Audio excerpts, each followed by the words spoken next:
Assalamualaikum warahmatullahi wabarakatuh.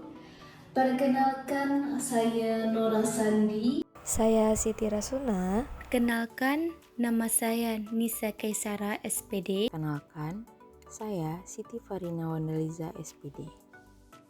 Mahasiswa UBG PPG Prajabatan Gelombang 1 2024. Pada kesempatan kali ini, kami akan membahas tentang Select Strategies and Research. Nah, jadi apa sih pengertiannya? Nah, jadi arti dari Select Strategies and Research ini adalah memilih strategi pembelajaran dan sumber belajar. Pada tahap Assure, pemilihan strategi pembelajaran adalah salah satu pendukung terwujudnya proses belajar mengajar yang efektif. Nah, gimana sih caranya? Nah, jadi caranya adalah pembelajaran yang efektif dan mendukung dapat terwujud dengan penggunaan teknologi dan media yang tepat. Nah, semua strategi pembelajaran baik yang berpusat pada guru atau peserta didik harus melibatkan peserta didik dalam pembelajaran yang aktif dan juga harus ditilik, di mana guru dapat menggunakan strategi tersebut. Oke, selanjutnya akan dilanjutkan oleh teman saya. Baik, saya akan melanjutkan materi terkait Select Strategies and Research, yaitu tentang memilih strategi pembelajaran. Menurut Marzano dan Health Lobor pada tahun 2012, mereka mengusulkan bahwa guru saat ini perlu menerapkan strategi pembelajaran yang melibatkan peserta didik dalam kegiatan yang membangun kognitif dan konatif keterampilan. Keterampilan kognitif ini mempersiapkan peserta didik untuk, yang pertama, menganalisis dan menggunakan informasi, yang kedua, mengatasi masalah dan isu yang kompleks, dan yang ketiga, menciptakan pola dan model mental untuk memperoleh pemahaman yang lebih dalam dan membangun pengetahuan baru.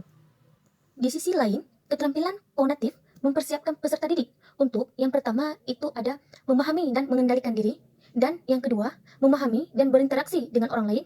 Jenis kegiatan ini yaitu untuk mempersiapkan peserta didik untuk karir masa depan yang membutuhkan penerapan pengetahuan dan keterampilan yang serupa. Pertimbangan lainnya adalah dengan menggunakan strategi instruksional, di mana guru menjaga peserta didik agar tetap termotivasi untuk belajar.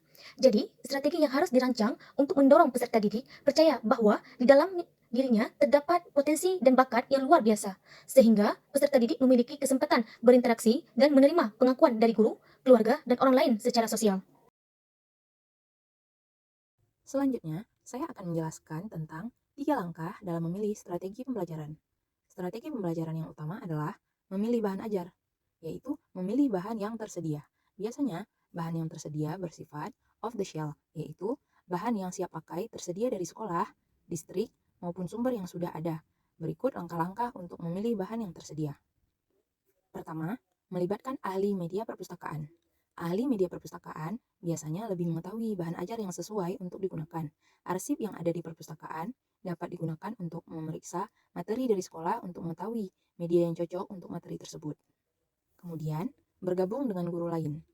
Untuk guru yang sudah berpengalaman bertahun-tahun dengan media alternatif dalam mendukung materi mungkin akan bisa memberi masukan lebih banyak. Bergabung dengan guru lain akan memunculkan kumpulan ide bersama. Kemudian, ada survei online. Education World adalah situs yang diperbarui setiap hari dan menawarkan ulasan aplikasi, situs web, dan produk teknologi, serta rencana pelajaran. Sumber daya siap kelas, artikel pengembangan profesional, dan alat media sosial untuk terhubung dengan guru lain. Langkah selanjutnya dalam memilih strategi pembelajaran adalah memodifikasi bahan ajar yang ada. Teknologi memunculkan banyak materi tersedia di berbagai platform pendidikan. Banyak sumber daya pendidikan yang disediakan sebagai file digital bebas hak cipta. Mengubah material yang ada contohnya adalah ketika materi yang tersedia hanya bentuk cetak dan tulisan bisa diubah menjadi sebuah PowerPoint yang dimana materi di dalamnya ditambahkan dengan video dan gambar yang mendukung proses pembelajaran. Kemudian, langkah dalam memilih strategi pembelajaran selanjutnya adalah merancang bahan ajar baru.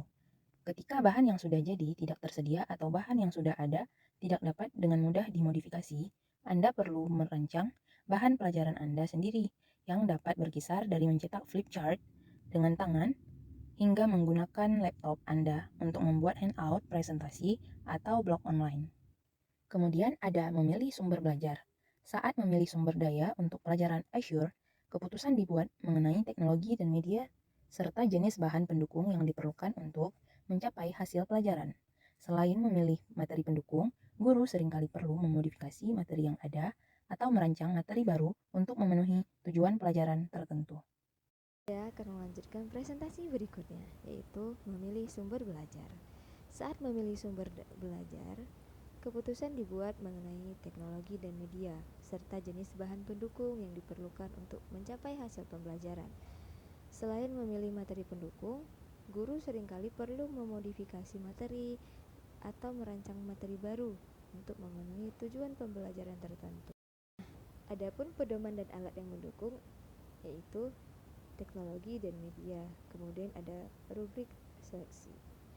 Nah, teknologi dan media yang digunakan itu berupa apa? Nah, itu berupa permainan edukatif yang berbentuk latihan dan umpan balik yang relevan.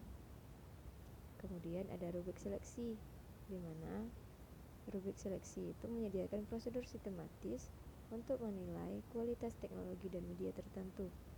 Setiap rubrik mencakup serangkaian kriteria pemilihan yang konsisten, serta kriteria untuk teknologi dan media yang ditentukan. Misalnya, perangkat lunak aplikasi audio. Nah, Anda perlu memutuskan kriteria mana yang paling penting untuk digunakan dalam membantu peserta didik Anda mencapai tujuan pembelajaran, yaitu kesesuaian dengan standar, hasil, dan tujuan. Kemudian ada informasi yang akurat dan terkini, bahasa yang sesuai dengan usia peserta didik, tingkat minat dan keterlibatan peserta didik. Kemudian ada kualitas teknis, ada juga kemudahan penggunaan, bebas bias atau tidak bocor. Kemudian ada panduan penggunaan atau petunjuk penggunaan.